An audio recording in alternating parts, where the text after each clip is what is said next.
This episode of Geared Up is brought to you by National Car Rental. Take control of your travel experience with National Car Rental's Emerald Club. Visit nationalcar.com to find out more. For those that are new to the show, I've been driving electric cars for 7 years now, and I got my Model 3 in December. What you might not know is that I came stupid close to getting a Ram 1500 instead. That's crazy. Because I, for no apparent reason, really want a truck. I was like, it seemed like the most practical thing in the world. I'm hauling all my kids' stuff all around. So I'm very interested in electric trucks. So whether it's the Rivian R1T, whether it's Cybertruck, whether it's the electric Ford F-150 or whatever General Motors ends up doing with their Hummer, I am exceedingly interested in that space. I have a deposit down for the Cybertruck. I was at the Cybertruck launch event, so I've seen this thing in person. So the car that Jay Leno drove was the one that they had on stage with the windows fixed. The segment was hyped up and was stupid disappointing. It was like Jay Leno being like, "Oh, look at this thing, it looks funny." and then that's a good one. And then it was Elon Musk showing that you could sort of what would be considered a tonneau cover that covers the bed. You could like stand on and it retracts automatically at the push of a button. That was cool to see. Other than that, there was nothing. They drove it for like half a second into one of the boring company tunnels, and that was it. So if you saw the promo, you pretty much saw the whole segment. Welcome to Geared Up, brought to you by National Car Rental. I'm Andrew Edwards. I am John Rettinger. And we've got what may be, actually before I introduce the guest, Geared Up is your weekly look at the world of consumer electronics and gadgets. Now, and wait, Andrew, this is the first time the guest did not introduce themselves and jump the gun during the introductions. Which may make him the greatest guest in the history of our show. There we go. Gentlemen, this is Kevin Neither, a.k.a. Kevin the Tech Ninja. Yeah. What's going on, everybody? Hey, how you doing? Welcome back. Welcome back to the show. Thank you. How many times has it been? You are the first 3-time appearance. Look at that. Claps. On this show. Nice. Claps. Repeat. So thank you. Repeat, baby. Yes. It's like SNL and I forget who it is now. There was like Steve Martin or something. Steve Martin had the most appearances as host of SNL. Really? When you hear three-peat, the first thing you think of is Steve Martin? Not, I don't know, perhaps someone by the name of Michael Jordan? Michael Jeffrey Jordan, that's what I was going with, but whatever. Jeffrey? Yeah, Michael Jeffrey Jordan. That's his name? Man. Yeah, man. Michael Jeffrey Jordan, Kobe Bean Bryant. You could have picked any of those gentlemen. Bean. His middle name is Bean? Bean. Oh His father played in the NBA, and his father's nickname was Jelly Bean. Ah, okay. So there's a little bit of Kobe Bryant. May he rest in peace. Listen, for everybody. When you talk about some of the coolest people in history, and then you throw their weird middle name in, they don't sound as cool. I mean, that is Michael Jeffrey Jordan. Come on. So let's jump in to a little bit of news. What do you got? Do you want me to give you real fun celebrity names you didn't know? Yes. Or no? Ooh, I do now. Now I'm curious. I mean, it's up to you if you want to. This is how we can really take this show for a. Okay, how about Freddie Mercury? Cool name. I'll give you a couple. He was born Farouk Bulsara. Oh, all right. And this one's just for you, Andrew. Macho Man Randy Savage. Okay. Oh yeah, slip into a Slim Jim. What is his real name? His real name. Macho. Randy Poffo. Randall Mario Poffo, correct? Mario. Ooh, okay. All right. Okay. I'll give you one more, and I'm not going to fault her for changing her name. Olivia Wilde. Okay. That sounds like a normal name. Olivia Jane Cockburn. Oh. And it's spelled exactly like it sounds. Wild's a better. There you go. Okay. This podcast took a weird turn from the beginning. Yes. Welcome, everyone. Real quick note, since the three of us are YouTube creators and a lot of our listeners watch us on YouTube. YouTube released a new feature today. You guys know about this? YouTube chapters. Yes. Chapters, YouTube chapters. It's the first I've heard about this. What are YouTube chapters? So if you have a video that covers multiple let's say top 5 or whatever, you can now in your description put timestamps to each section of your video. And then in the timeline in the player, it'll have different sections that people can click on to go directly to that section of the video. So your timeline in the player will be split into multiple sections. So very cool feature. And I'm curious to see how it'll do for like your analytics, because people can know like, okay, 4 minutes in is where he talks about this thing that I really care about. So I'm just going to click right there and just watch that section. But I wonder how it's going to kill watch time, which is a big YouTube analytics driver. Absolutely. Absolutely. So yeah, very curious, because it could be something that lowers watch time because people just watch the section they want to see. But if a lot of people want to see that and they're clicking away from your video, not knowing if you're going to get to that part or not, it could have the opposite effect. So very interesting. But take a look at the YouTube player when you're watching videos from now on, and you'll start to see chapters right there. All right. Now, I want to talk a little bit of gaming. Again, John Rettinger, I know this is not your forte right now. However, you make it sound like I know nothing about gaming. Listen, I just don't game that much. Okay. All right, fine. So let's see what you have to say about this. I want to bring Kevin in because Kevin won't stop talking about Call of Duty Warzone on Twitter, That's true. in the DMs, in the message app, the group chats. He's all over the place. He's posting clips to my wife, Kevin.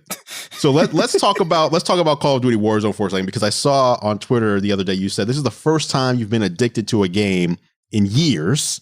Yes, and years. If there's any time where it's kind of okay to get addicted to a game, not that it's not okay, but when you're locked up at home, what better time is there? So break this down for us. I've played a little Warzone, but I haven't gotten addicted to it, mostly because I haven't played enough to get really good at it yet. Yeah. What is Call of Duty Warzone and why is it taking over? Okay, so Call of Duty Warzone, number one, it is a free game. You don't have to pay any money for it. So it's a free game. It's a free full game that you can just download to any system, PC, mobile, whatever system you have. So that's number one. Xbox, PlayStation. Yeah. Mm-hmm. It's cross-platform. So if you have friends on Xbox, friends on PC, friends on PlayStation, whatever, you can still all play together. So that's another thing that is amazing about it.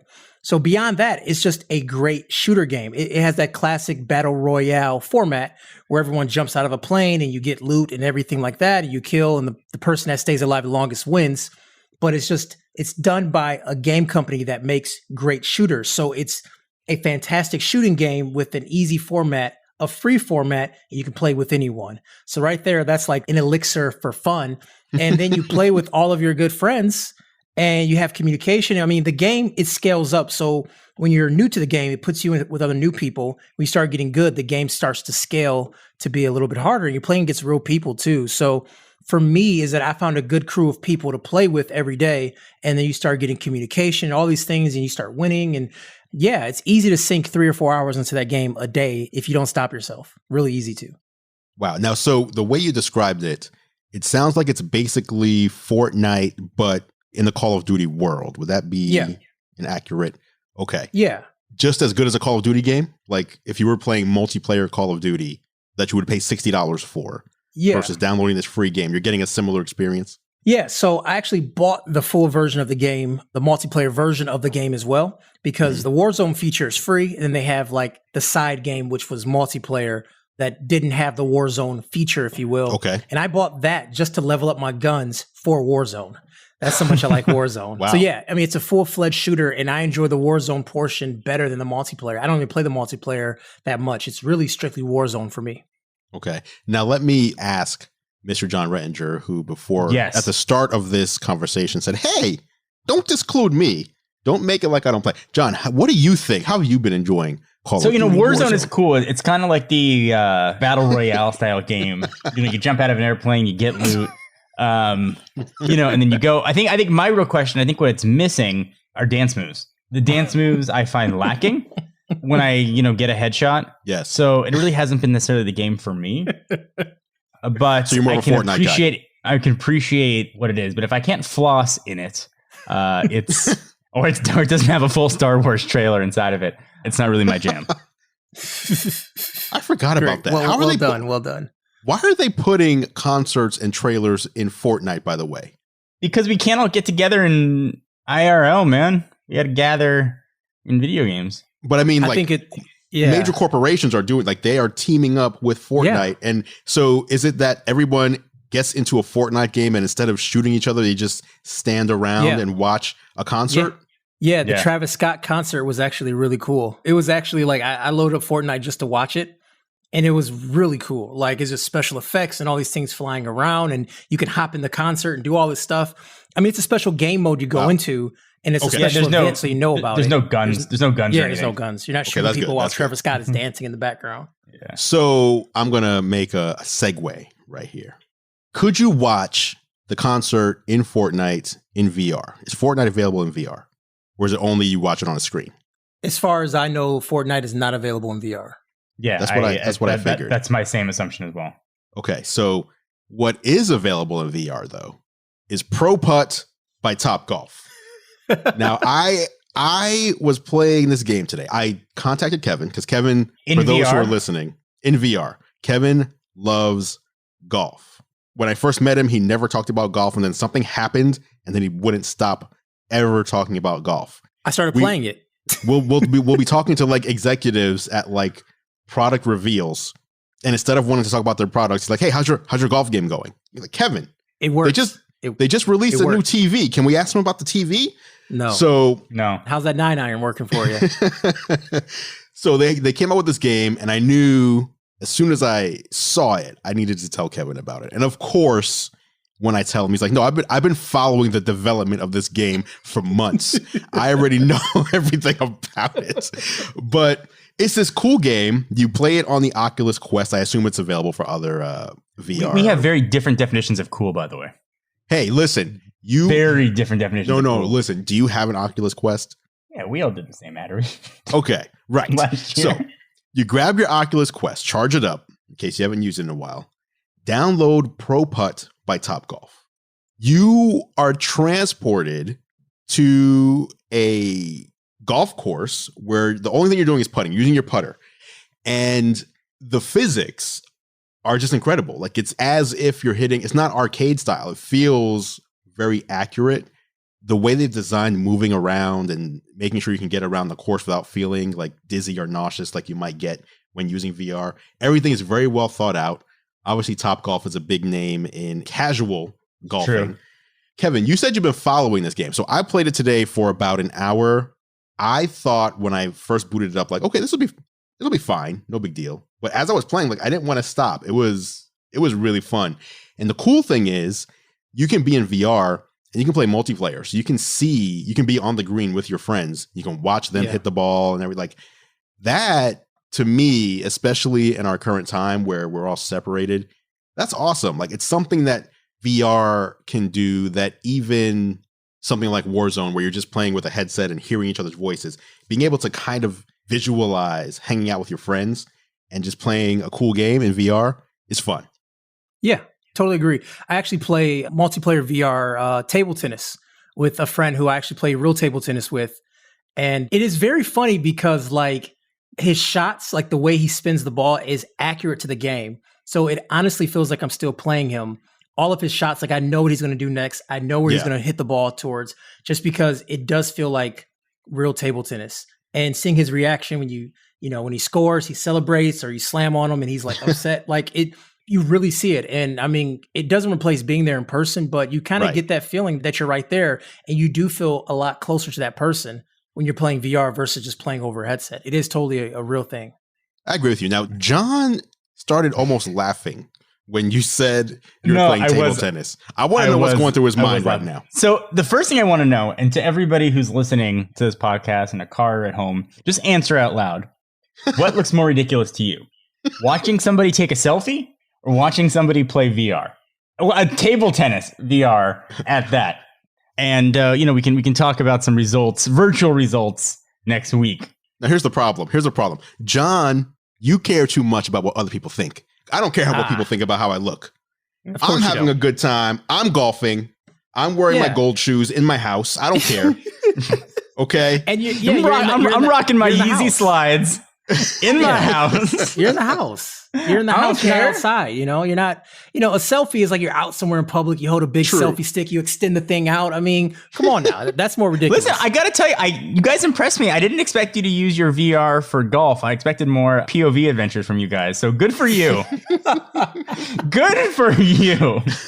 Spicy. You're spicy today, man. You're spicy, bro. Hey, people want some fun and unique experiences while they're cooped up at home. Get yourself honestly, like, all jokes aside, the Oculus Quest is a really cool device to have when you're stuck in the house. Like it gives you experiences that you wouldn't get elsewhere. Yeah. So, and then he's right. Joking aside, the Oculus, I think it is the best VR experience that I've tried. You know, it doesn't require you putting a phone in or doing anything weird, just for freestanding virtual reality. It's very cool. I like how it does the virtual mapping of a room. So if you're playing and you kind of poke your head through where you set your wall, you can actually see the real world. Yes. That's a really cool feature. You're not going to run into things. You don't need big pillars all the way around. They're sort of putting up these virtual walls. It does it all for you. And I think that is a killer feature. The reason I never gravitated towards VR because I was worried I was going to be running around and like run into a wall. Right. Plus you can sort of poke your head out, have a conversation, and then kind of come back into your world. So I'll give you guys a little bit of crap for your choice of VR games, but not for your choice of VR consoles. How about that? Fair enough. Let's move on. We had some questions and comments from last week's show. We were talking about smart home tech, but we didn't really dive into a whole bunch. We just kind of talked about a few things that we liked. So we had a couple questions asking about what other types of smart home tech do we use? If anything, what would we recommend people like maybe start with or add to if they've already got like maybe smart lights or they've dabbled a little bit? Kevin, I know, uses the SmartThings platform. And correct me if I'm wrong, but are you a Nest household? Yes, Nest. Yes. So starting off with SmartThings. What SmartThings is, it's a smart home platform. So you can use different objects that are SmartThings compatible. They're actually called things. Great naming. But as long as you buy these SmartThings, they actually plug right into your platform and is very compatible with a lot of other protocols for smart home. So for example, Z-Wave is a very popular protocol that works with SmartThings. So you can buy a generic product off the shelf that's Z-Wave compatible, hook it up to your SmartThings, and it works in your smart home. That's why I like SmartThings, because I bought so many third-party stuff and it all works together. Like I have a moisture sensor that's under my sink. So if under my sink leaks, it can shut off my water in my house. You can just set that up in the SmartThings platform. And I just bought a couple of things off Amazon for like $40. So I like that. But the problem is with a lot of smart home things that you sort of have to be a little tech savvy to kind of get it going, because there's a lot of things that are just off the shelf solutions. But to really get into it and to really use it correctly, you sort of have to know what you're doing a little bit. And that's kind of the one drawback with smart home stuff. As far as using Nest, I love Nest cameras and I love the Nest IQ cameras for outdoors because it has the 4K sensor. You can kind of zoom in and see stuff. Also, I just find that they are more reliable because they have a wired connection, and meaning that it always wakes up, because a lot of times you have a wireless camera and by the time action occurs, it wakes up, it notifies you, action has already completed. Nest wakes up in a matter of milliseconds for me, and I always see the activity that happens. And also each Nest object turns into a mesh object. So basically you have good connection as long as you have other Nest products in the area. So that's kind of why I like it. Very nice. Is it? And now you're generally an iPhone user, and SmartThings is a Samsung platform. Is there any compatibility issues that you run into? No, actually, the SmartThings app is better on the iPhone than it is on Android. Believe it or not, it's more reliable. It pairs better, and it actually looks better too. And I think there's a misconception with SmartThings, right? People hear it's Samsung and like, well, I used an iPhone, like I can't use that. And I think what you said is very true. Like it's very cross-platform. Yes. And they do a really good job with it. Yeah, no, I totally agree. Now, there are some things that you can do. You can take advantage if you have a Samsung product. Like you can use your phone as an object. So basically, like when you come home, it can then tell SmartThings you're home. That works better with the Samsung product because it has other things that are running in the background and stuff like that. But it's nothing that's game changer. It's not going to be like, hey, let me trade in my iPhone for a Samsung phone because my SmartThings will work better that way. It's nothing big that it does better. Right. Makes sense. I use HomeKit here in my house, mostly because I want all my smart home stuff to be as secure as possible. I don't know that any smart home tech is going to be fully secure, but I want things at least to be encrypted. My favorite part of having various smart home technologies and gadgets is how they can automatically work together. I think a lot of people think about it as, oh, I can just control my lights with my voice, or I can control this camera with my voice, or I can get a notification when the camera sees something. But when you tie everything together, that's really where things become smart. Like what Kevin just said, he has the moisture sensor that if it senses moisture, he doesn't just get a notification that says, hey, you have a leak. It will turn off the water. So it'll automatically take care and try to mitigate the issue. Or for me, when I leave the house, if I close the door behind me and it senses that my phone leaves, it'll make sure the door's locked. And then when I come back, it'll unlock the door. And if it knows my wife's phone is not in the house, when I come in the house, it'll start playing my playlist, because if my wife's not home, I got music playing pretty much all the time. But if she is home, I got to turn it down. So I never got that into HomeKit. I found the UI to be kind of infuriating, and I haven't really done much of the smart home infrastructure stuff. Smart things, or HomeKit. And I know I need to commit to a platform at some point. Now, as somebody who really hasn't used HomeKit that much and sort of switching from iOS to Android quite a bit, can you still use HomeKit with Android devices? Like, obviously things will still work, but not as smoothly. So with HomeKit, if you have a HomePod, you don't need to have an iPhone at all. Because I thought it was Apple TV, no? Or Apple TV. HomePod or Apple TV. Okay. So you can have a HomePod or Apple TV, but I say HomePod more because then you can talk to it, which you can't talk to, you can talk to the Apple TV, but you have to be holding the remote to do that, which is going to be annoying. Right. But if you have a HomePod or two in your house, like one upstairs, one downstairs, they hear you really well from really far away. That then allows you to control everything without having to do it manually on an iOS device. But the one rule that I have, my personal rule, is if I buy something, it has to be HomeKit compatible, but it also has to be Alexa and Google compatible as well. And for the most part, except for some very rare circumstances, if a device supports HomeKit, then it also supports the other two right out of the box. So the Nest cams, those aren't HomeKit compatible, are they? No, Nest stuff is not HomeKit compatible. Google. Yeah. Well, Nest said they were going to make everything HomeKit compatible, but that was before Google did the whole elimination of like the Nest platform and brought it into the Google account. So now I'm not sure where that's going to go, quite honestly. But you've got a lot of options out there. Like, you can almost make anything smart at this point. You can even do something where you buy a motion sensor, and then if the motion sensor senses motion, you can set off a cascade of all sorts of different things to happen in your house. So I recommend just diving in. Look into, I think the easiest one might be Alexa. Just look into things that are compatible with Alexa. Start there and start with something easy. Start with something that'll make your life a little more convenient, whether it's lights or just locking your front door, things like that. You don't have to go crazy.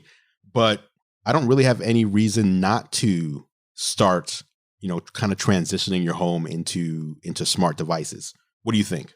Yeah, starting off simple, especially having, Alexa or Google Home to turn off and on lights, turn on the porch light, turn off the porch light, or just have it set up automatically to do it, which you can do in the app pretty easily. I mean, that's a great way to start. Even the front door. Hey, Alexa, is my front door locked, right? You can simply do that with having a smart lock. Just some of those things that are just the real basic ones are the ones that I consistently do every day, and the ones that are automatic. So outside lights, lock the door, kitchen off and on, and then, hey, I'm leaving the house. Then all the lights turn off, or hey, I'm home, all the lights turn on. Those are very simple things to set up within the app, and those are the ones that can get anyone acclimated with a smart home. There you go. Now, before we take our break, let's jump into a topic that I know John Rettinger will enjoy. The first few topics, not really his major cup of tea. However, the Tesla Cybertruck. Yes. We're all about that. Now, all three of us own a Model 3. Is that right? It's like the tech YouTuber starter pack. Right, exactly. It's part of that. It's part of that kit. So triggered. Yeah. So we all own a Model. So we're all familiar with not only EVs, but Teslas in particular. Cybertruck is coming next year. Elon Musk and Jay Leno had a segment on Jay Leno's garage where they drove it around a little bit. Did. But it was nice to just see a little more, like a little morsel more information about this truck. So what did you guys think of this segment?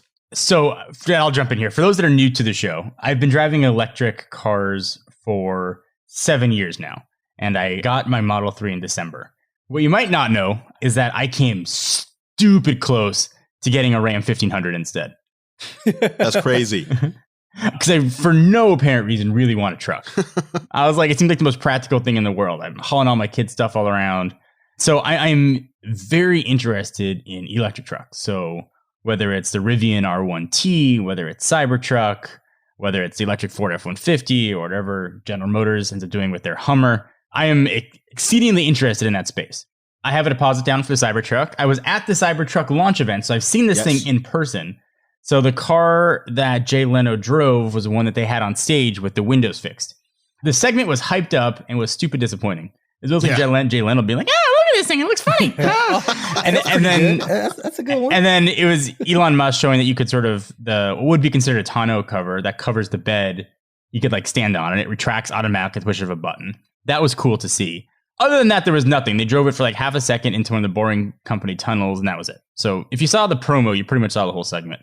Right. I like how Elon was like, well, hey, maybe we can drive it through here. Like, I don't know. We can give it a shot. I don't know. Let's try. But then there's cameras inside expecting their arrival. And there's someone like at the end, like silly. Yeah. So listen, the Cybertruck, I think, is very polarizing. I don't know if anybody who would call it a beautiful designed car. It is a radically designed car that appeals to some, right? Mm-hmm. You know, cold rolled steel and sharp angles. When I first saw it, I thought it was a joke when he announced it on stage. So did I. I was gonna be like, oh, okay, yeah, here's the real one. Now, maybe I drink the Kool-Aid a lot, but my lease on my Model 3 ends end of next year, when coincidentally is exactly when the Cybertruck comes out. I'm like, I don't know, maybe I could be persuaded. Are you Jay Leno again? Is that your Jay Leno voice again? Yeah. Hey, Conan, let me have my job back. Wow. So, so 500-mile range on this thing, 0 to 60, and what is it, like 2.6-ish seconds. Crazy amount of payload and a pretty practical truck bed and ability to seat actually 6 with the middle seat is oddly appealing. I'm excited to see what it looks like. I'm excited to see Rivian when that comes out. I will say for the Cybertruck, it is freaking-enormous in real life. You can look at all the renders next to Ford F-150 and say the footprint is the same. This truck looks like it is just huge and imposing in person.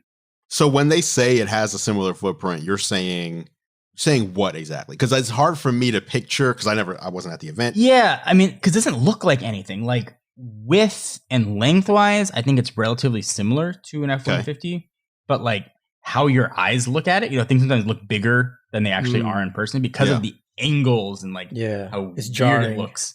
It's jarring. I mean, it looks ginormous. I mean, it looks like a F-350 in person or Super Duty. I mean, it looks huge. I have one pre-ordered. Not that means much because it only costs $100 to pre-order and it's fully refundable. I never liked trucks. I always thought trucks were, unless you had a utility need for one, that you were basically just wasting gas money because of, usually you just get a car or an SUV, you get way better gas mileage. So, but with this electric, I have solar, 500-mile range, and it just looks, I agree with you. Like the word beautiful just doesn't seem like the right word, but it looks, radical is a good word, but it just looks to me like so futuristic. Like you're almost jumping ahead 100 years in time. And this is how things are going to be designed or something. And so it was like, I need to get my hands on this. And I still don't understand, and maybe you guys know better than I do, why is it so inexpensive compared to the cars? Like, what is it? I can answer that. First thing when I saw this car, I almost immediately thought Andrew's going to wrap his orange.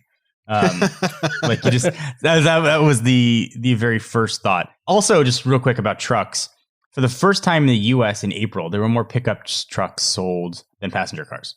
As an interesting fact. And then the gas mileage thing, for whatever it's worth, the Ram 1500 Eco Diesel gets 24 miles per gallon.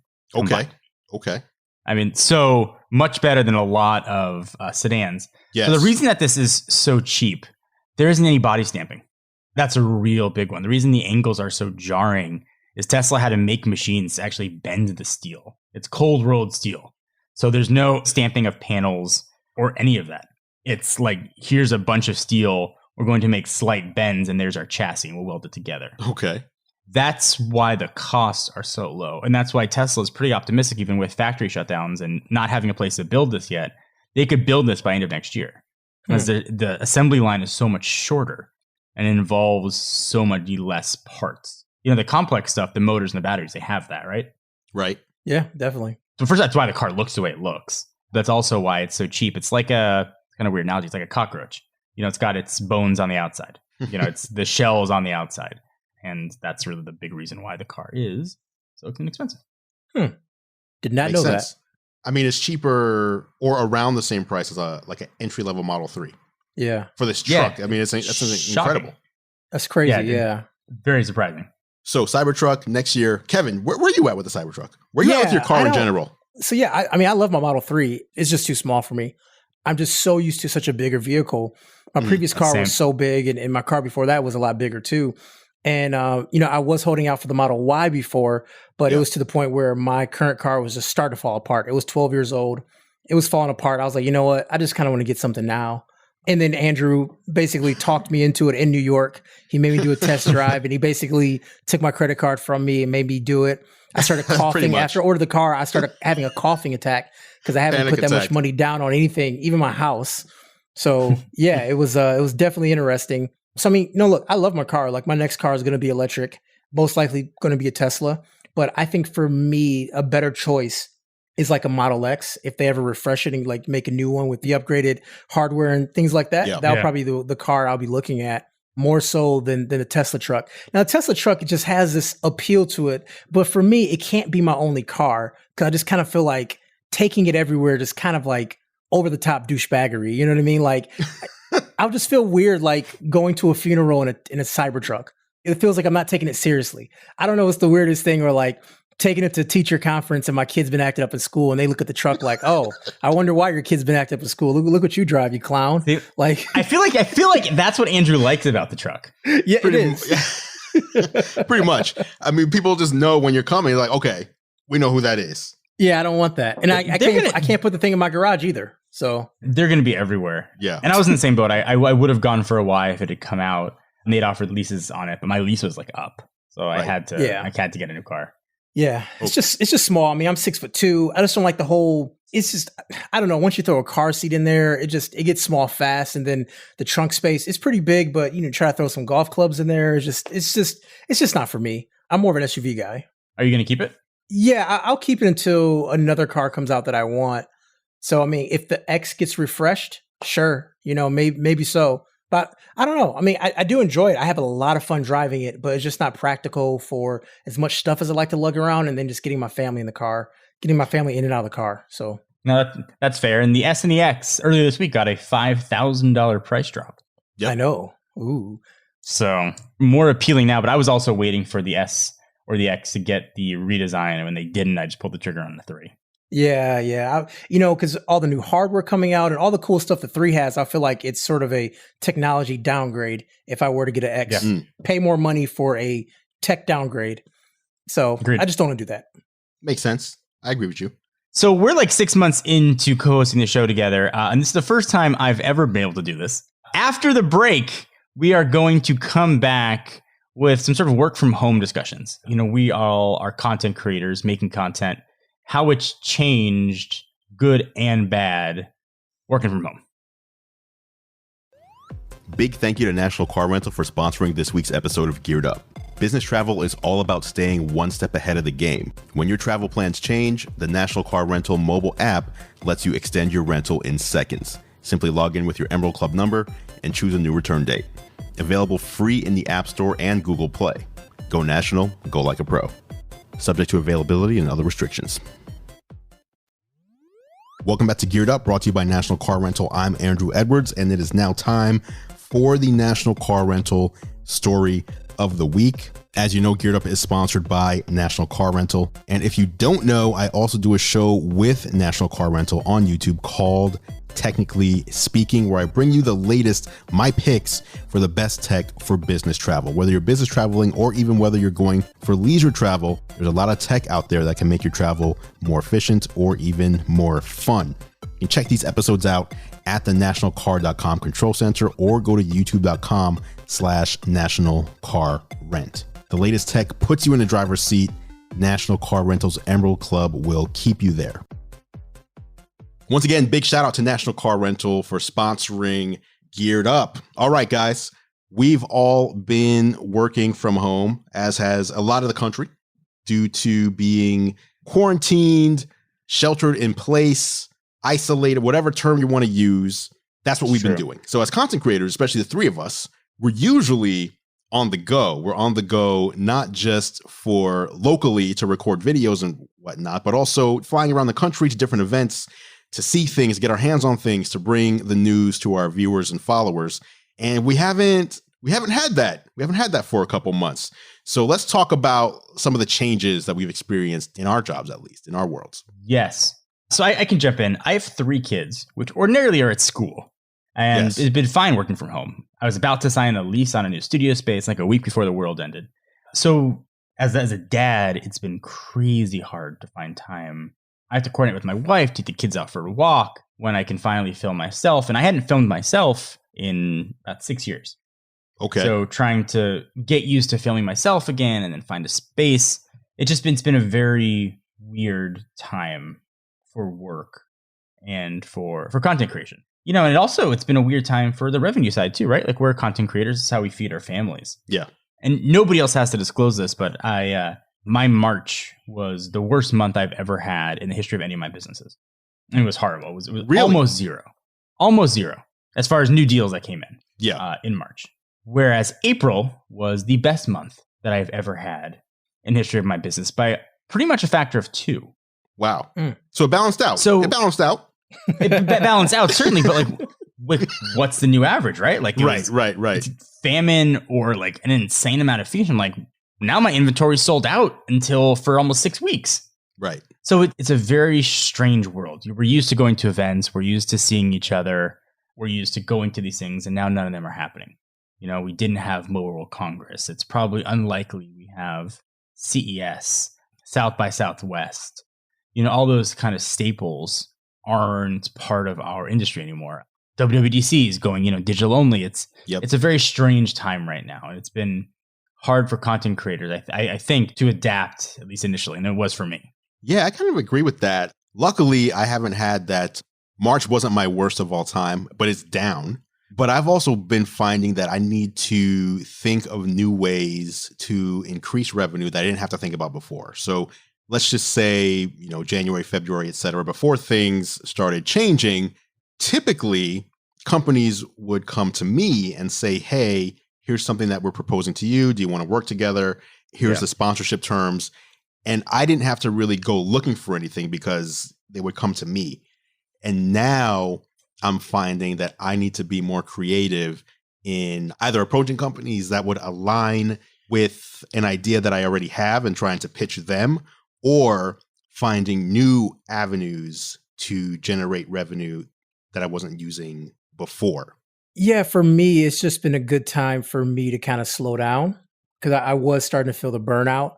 I did have a break planned after CES, but then feels like after CES, Galaxy S20 ran right into that. Like it wasn't a big enough gap for me. So actually, I'm using this time to slow down a lot.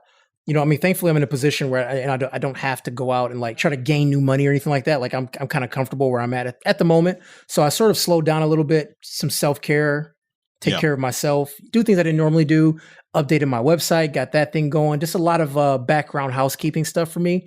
And then organically kind of get back into videos and started covering things that I wanted to cover, knowing that it's not a great month, knowing that deals may not be flowing in. And I can just sort of kind of take back my own YouTube channel, if you will, and kind of do what kind of got me into loving it again. So I sort of slowed down, played a ton of Call of Duty and kind of, just revving back up. Normally I was doing 2 videos a week. Now I'm down to 1 a week. But I figured during this time is just a natural break for me. And that's kind of how I'm treating it. Yeah, I've had this weird, like when this started, I was thinking, since I'm home and don't have to travel, like my main problem with travel is that since I was always traveling back to back, I'd only have a few days in between before I had to leave again. I'd have this backlog of content. So my first thought was, I'm not going to be traveling. I'm just going to be pumping content out nonstop because I won't have a backlog. This is going to be great. And yet I've found that my output of video content, at least, is the same, if not a little less. And instead, I'm finding all these, kind of like what Kevin just said, just all this minutia and stuff that was on the back burner that now I'm taking care of. But it's these little things that take time to do and take time away from the main product, if you will, which is a video that the public sees and gets to watch.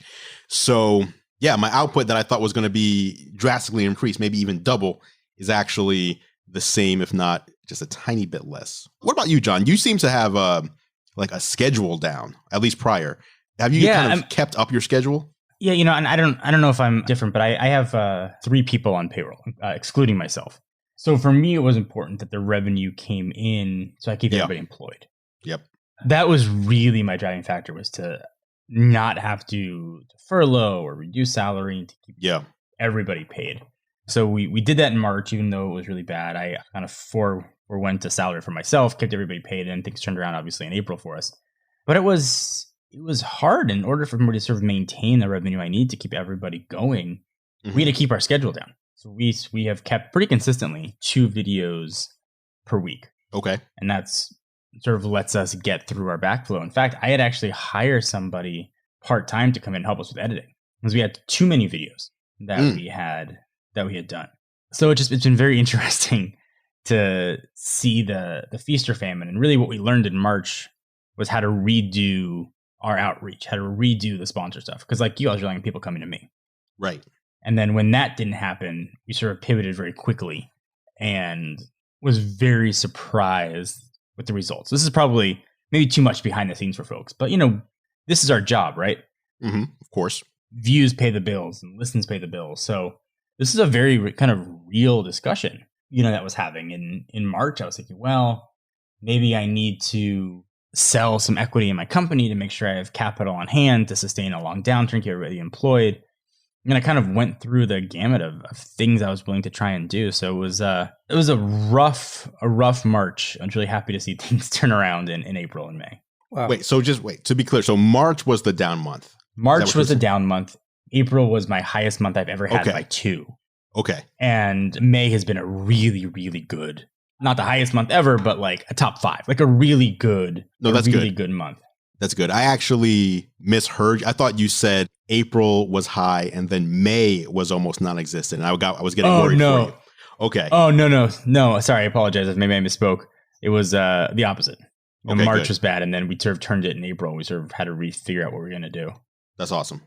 As for other working from home stuff, well, not really working, but being in the house. I don't know about you guys, but we pretty much don't leave unless we order our groceries, we order anything we need, we'll try to order it so we don't have to leave the house unless we're walking around the block or something to get some exercise.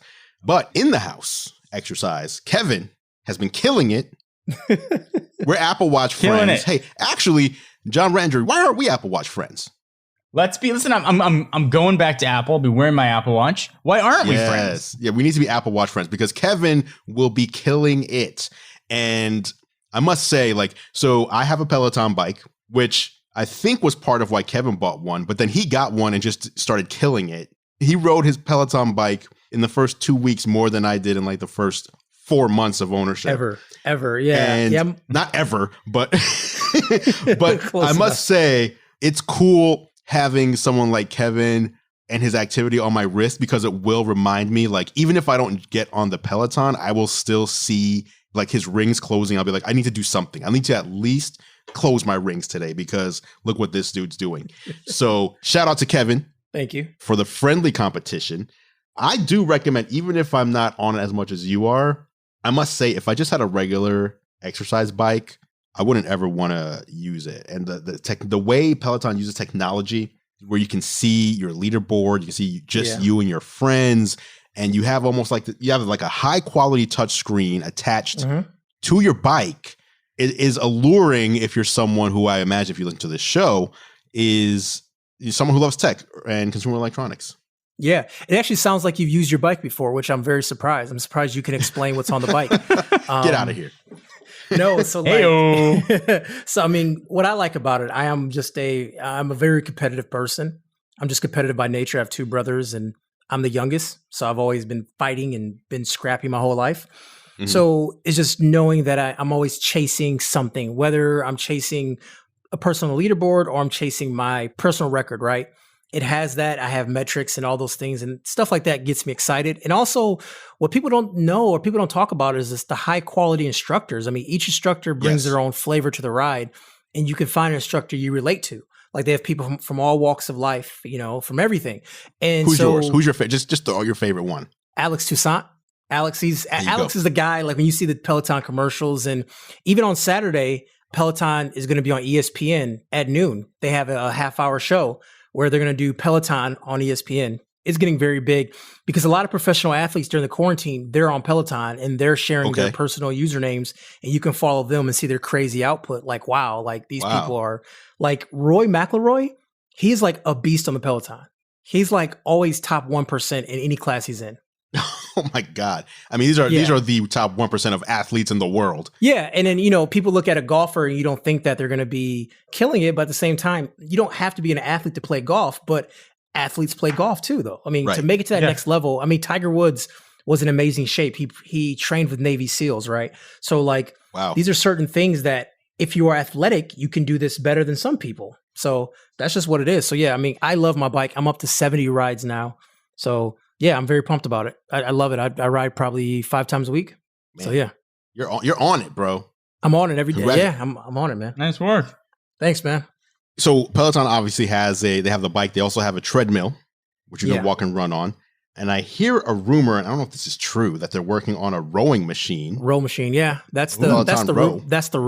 That is the rumor. Rowing, because rowing builds like visible muscle, right? Like you get the delts, you get the shoulders and all those things. Okay. Like you get the beach muscles when you do rowing. So, you know, people may want to lose weight and also get the big muscles. Like, you know, with Peloton on the bike, like, I mean, you know, you're building leg muscles and calf muscles, which is nice, but it doesn't look good on the beach, right? It just looks like you've been doing leg day and nothing else, right? So, I mean, rowing is just a different type of activity, and it's more accessible to some people who may not be able to use their legs or things like that. Rowing is just a more accessible workout, and it's even lower impact than riding a bike is. So, I hope they do it. Why? So you can buy it and not use it? Correct. I want those beach muscles that you just mentioned. Made me a little jealous. I need that rowing machine. All right, let's go to the last topic of the show today. There was another big launch this week of a new streaming video service, which seems to happen every month now or so.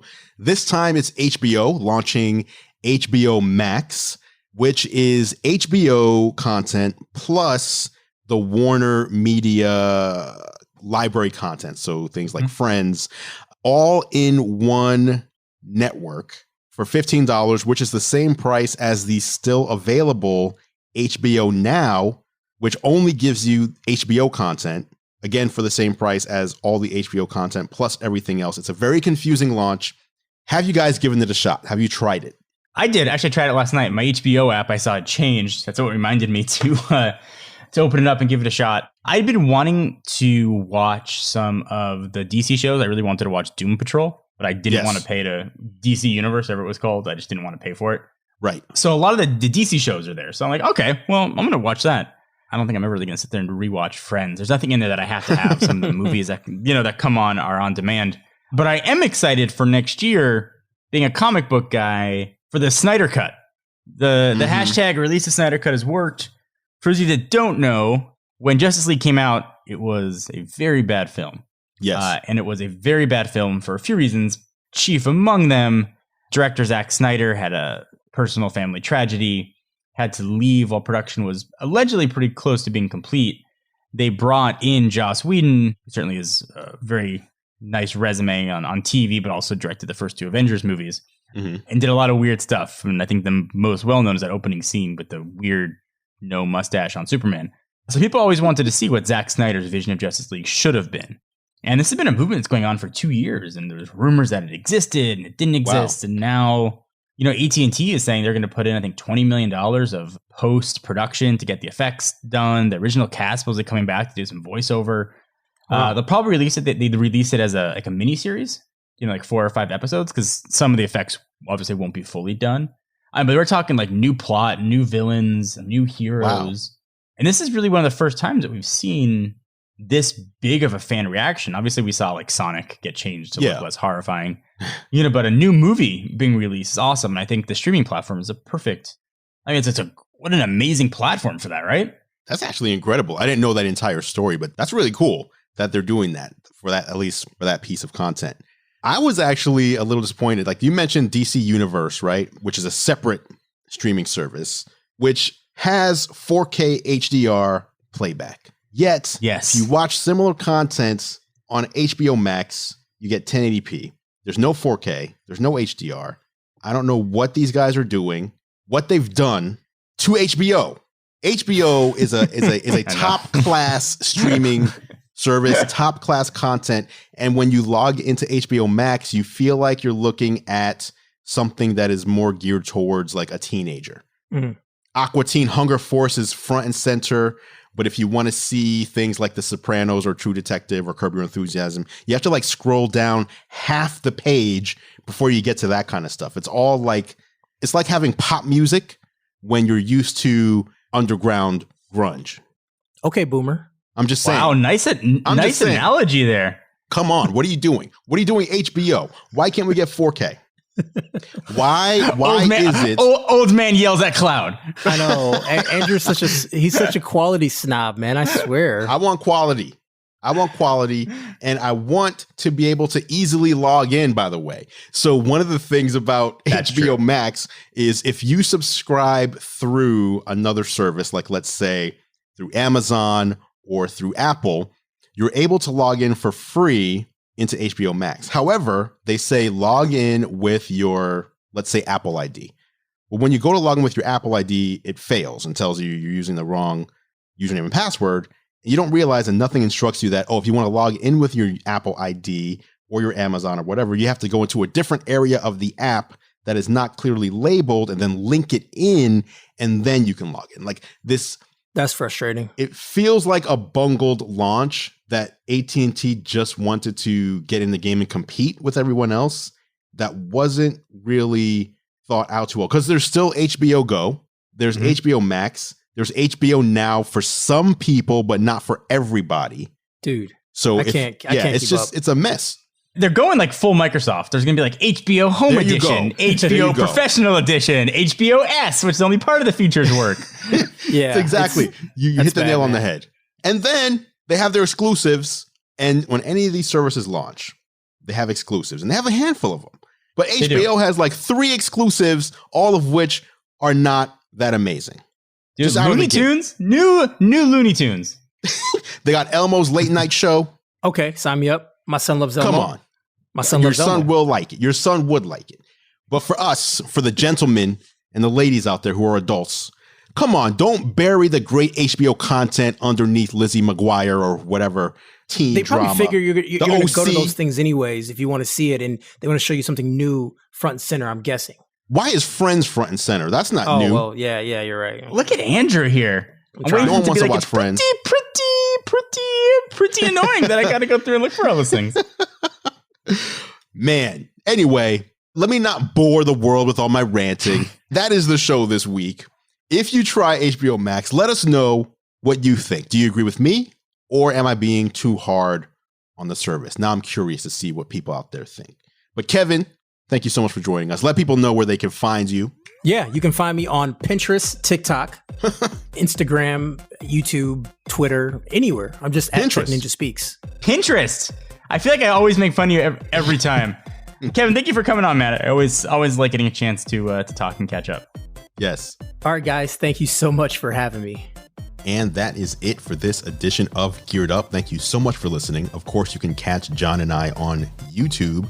I'm at youtube.com/gearlive, and John is at youtube.com/John4Lakers. Feel free to head over and subscribe to our channels to stay up to date on all the latest tech. Speaking of subscribing, you can subscribe to Geared Up in your favorite podcast app if you haven't done so already. Just search Geared Up, that's 2 words, not one, in Apple Podcasts, Spotify, Pocket Casts, Overcast, or really wherever you choose to listen. If you like what we do, please consider leaving us a rating and review. It really helps other people find the show.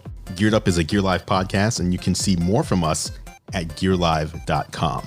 Thank you so much for listening. For John Rettinger, I'm Andrew Edwards, and we'll catch you in the next episode.